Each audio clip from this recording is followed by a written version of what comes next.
ఆంధ్రప్రదేశ్లో ఉన్న దివ్యాంగులందరికీ కూడా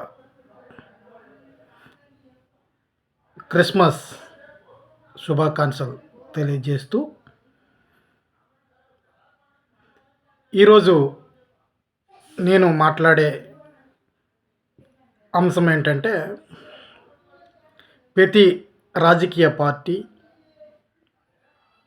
వారి యొక్క గెలుపు కోసం అనేకమైన వ్యూహాలు రచించుకుంటూ ఉంటాయి. అయితే ప్రధానమైన పార్టీలు వైసీపీ, తెలుగుదేశం, జనసేన, బీజేపీ, కాంగ్రెస్ పార్టీలు వారి వారి వ్యూహాలు చాలా చక్కగా వేసుకుంటూ ఆంధ్రప్రదేశ్లో వారి గెలుపు కోసం ఎన్నో తిప్పలు పడతారు. అయితే ఈ మధ్యన మనకి ఒక వార్త అనేది బయట బాగా సోషల్ మీడియాలో అలచలు చేస్తుంది. కర్ణాటక, తెలంగాణ రాష్ట్రాలు మహిళలకు ఫ్రీ బస్ ప్రయాణం అమలు చేయడం మనకు తెలిసిందే. దాన్నే తెలుగుదేశం పార్టీ ఎన్నికల మేనిఫెస్టోలో మహిళా సంక్షేమాన్ని ఉద్దేశించి మహిళా ఓట్ల కోసం వారు ఎంత ఆలోచిస్తున్నారో మనకు అర్థమవుతుంది. దాన్ని అర్థం చేసుకున్న వైసీపీ అధ్యక్షులు, ముఖ్యమంత్రి వర్యులు జగన్మోహన్ రెడ్డి గారు కూడా జనవరిలో ఉచిత మహిళా బస్సు ప్రయాణం గురించి ముందే అమలు చేయడానికి ప్రయత్నాలు చేస్తున్నాయని సోషల్ మీడియా వార్తలు ద్వారా తెలుసుకోవడం జరుగుతుంది. అయితే ఈ విషయం పైన నేను ఒక దివ్యాంగులను ఉద్దేశించి మాట్లాడుతున్నాను. దివ్యాంగుల గురించి ఎందుకు ఈ పార్టీలన్నిటిలో ఈ విధమైన కదలిక రావడం లేదు?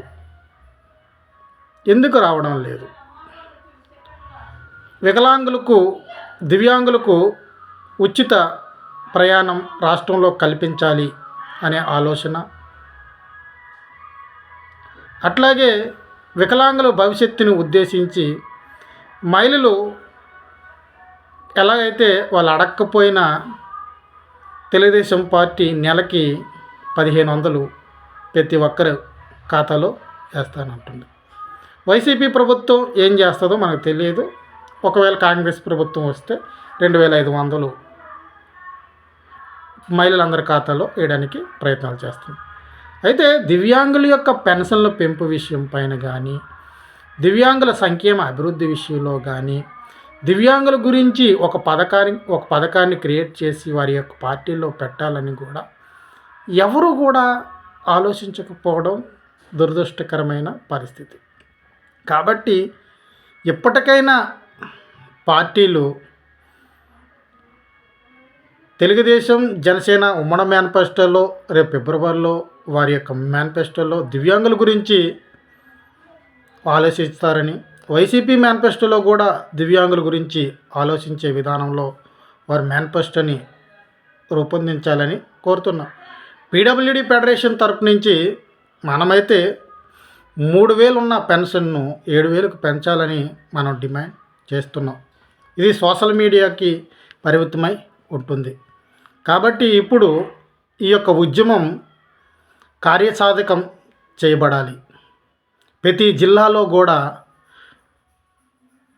దివ్యాంగులు ఉద్యమాల్లో పాల్గొనాలి. దివ్యాంగులు ముందుకు వస్తే ఏం జరుగుతుంది? మాకు కూడా ఓటు హక్కులు ఉన్నాయి, మా కుటుంబాల్లో కూడా ఓట్లు ఉన్నాయి. కాబట్టి మా మీద మమ్మల్ని సంరక్షిస్తున్న వారికి కూడా ఓట్లు ఉన్నాయి. వారి ఓట్లు మీ పార్టీలకి వద్దా, కావాలా? వీరు మేనిఫెస్టోలో ప్రకటించని పక్షంలో మనం ఓట్లు వేయకుండా ప్రతి బూత్లో కూడా మనం బాయ్కట్ చేయాలి. ఎన్నికలు మేము వేయము, ఓట్లు మేము వేయము అనేసి ప్రతి బూత్ దగ్గర కూడా వికలాంగులందరూ కూడా కూర్చోడానికి ముందడుగులు వేయాలి. ఎందుకంటే ఈ పార్టీలకి వికలాంగుల గురించి అవగాహన వద్దు, వారి పరిస్థితుల గురించి అర్థం చేసుకునే ఆలోచన వారికి వద్దు. ప్రతి ఎమ్మెల్యేగా పోటీ చేస్తున్న ప్రతి అభ్యర్థికి కూడా వికలాంగుల ఓట్ బ్యాంక్ ఉన్నది అనేది జ్ఞాపకం చేయాలి.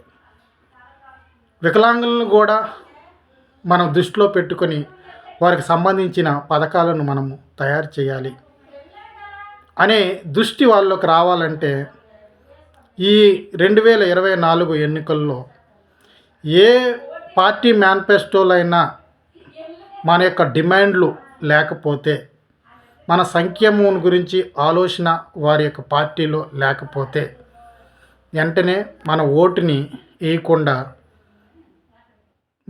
మన యొక్క ఓటుని బాయ్కట్ చేయాలి. మన యొక్క ఓటునే కాదు, మన తల్లిదండ్రుల యొక్క ఓటుని, మన కుటుంబీకుల ఓట్లని బాయ్కట్ చేసి ప్రతి బూత్ నుండి కూడా మనం ధర్నా చేయడానికి ముందడుగులు వేస్తే 2030లో మన భవిష్యత్తుని మనం చూసుకోగలుగుతాం. 2024 ఎన్నికల్లో ప్రతి పార్టీ మేనిఫెస్టోలో మన ఎజెండా కంపల్సరీగా ఉండాలి. దివ్యాంగుల యొక్క ఎజెండా కంపల్సరీగా ఉండాలి. దివ్యాంగుల యొక్క పెన్షన్ పెంపు 3,000 నుండి 7,000కు పెంచుతామని ప్రతి పార్టీ దృష్టిలో కూడా అది కనబడాలి. అలా చేయాలంటే మనమందరము కూడా ఉద్యమాల్లో ఉగ్రరూపం చూపించవలసిన అవసరం ఉంది. పీడబ్ల్యూడి ఫెడరేషన్ రాష్ట్ర కమిటీ వారికి మీరందరూ సహకరించండి. ప్రతి జిల్లా నుంచి నాయకత్వం బయటికి రావాలి. కాబట్టి మీ జిల్లాల్లో ప్రాతినిధ్యం వహిస్తానన్న ప్రతి నాయకుడు కూడా ముందుకొచ్చి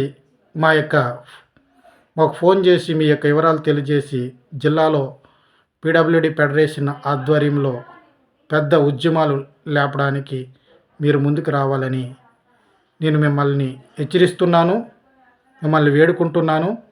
కాబట్టి మన ఉగ్రరూపం చూపిస్తే ఈ యొక్క పార్టీలు అన్నీ కూడా మనకి తల వంచే అవకాశం ఉంటుంది. కాబట్టి మీరందరూ కూడా మేలుకోండి. ఆంధ్రప్రదేశ్ దివ్యాంగులారా మేలుకోండి. ప్రధాన రాజకీయ పార్టీలకి మన యొక్క ఉద్దేశాలను, మన యొక్క డిమాండ్లను, మన యొక్క పెన్షన్ల పెంపు విషయాలను వారితో చర్చించడానికి, మనతో చర్చలు జరపడానికి, ముందడుగులు వేయడానికి వారిని బయటికి తీసుకుని వద్దాం. జై దివ్యాంగ్.